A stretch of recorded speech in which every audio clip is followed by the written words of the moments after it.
Um, could you introduce yourself? Hi, I'm Finn. I'm Sawyer's friend.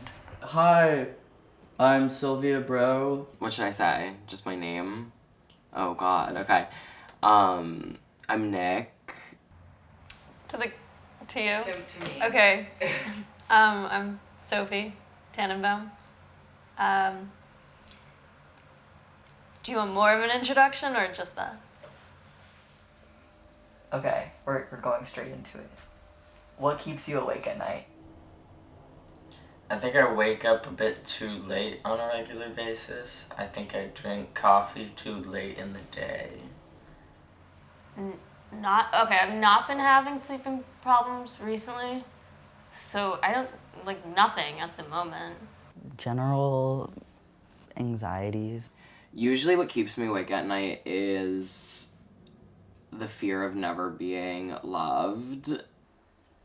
What percent of the time would you say you're thinking about yourself? Like all the time? I don't know. Not often. Yeah, so I don't know. I don't have an answer of 10 times a day. 5, 10. I think when I've gotten up in the morning, I haven't really thought about myself. Even having done my makeup, I am okay, whatever. But until I'm on the subway and people start looking at me, and then I start to think about myself. Where do you feel like there's the biggest disconnect between the person you are now and the person that you want to be? The amount of ambition I have. Because right now, I have things I want to do in theory, but I feel like I have so little propelling me towards that. I wish it was less lonely, but I also wish I didn't care so much about having a certain type of experience or about having certain types of friends. I don't know. It's I crave more intimate connection where I can open up to people and tell them this, but then I feel like because we're not there yet that I can't do that with people because then I'll scare them away. Hard pivot here. What are your thoughts about death? It's really odd to be a junior in college, and you always hear about people being like, oh, when you're young you think you're invincible, or stuff like that, where it's from the time I was in high school, I've definitely changed my mindset on this, but probably from when I was 14 through 19, every year I would expect myself to die in the next 2 years. I think that I was a very, lucky person compared to the other people on the floor when I started, walking. I'd go around and a lot of rooms would be empty or there would be one person in there. Sometimes. I was also, definitely one of the youngest people in the ICU at that time.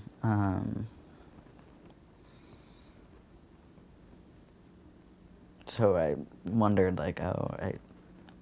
is it just that, they don't live in as close proximity to people, but also, their friends and loved ones, maybe they're dead. And that's why they don't have as many visitors. Then I visited you when you were in the hospital, in the spring. And that was, a different experience than one I had ever had. Because it wasn't, a directly physical thing. So it felt harder. Maybe not harder. It felt different because when someone's physically sick, you, know what to bring them. And you, know what to say. And you know that you, you know that you can't make someone physically better, but for some reason we think that you can make someone feel mentally or emotionally better by like saying the right thing or like doing the right thing. Somehow it's gonna like miraculously switch.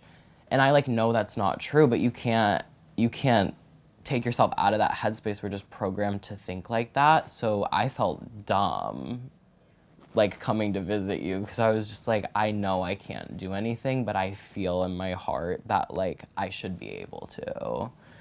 Because we like lived together, you know. I felt like if I had like done something right, like maybe, you know what I mean, like I felt like we're always so physically close to each other that like somehow I'd be able to tap into something, and I just felt stupid for thinking that way.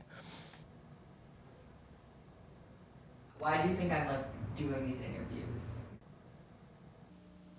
Because you want to know what people think about you. I assume this was your goal of creating it's like a portrait of me and then a portrait of you, of like, it's like Dorian Gray, it's like other people. Is it like Dorian Gray? But Sure. no. I think you're doing this because you're a very conspiratorial person. It comes out of like maybe an aggravation about that conspiratorial mindset where it's just like stripping that away and like forcing people to just like talk about how they actually feel about you and about your friendships and about them. I think you want to understand yourself more. I think we might share the issue of our sense of self only ever showing up in the corner of our eye.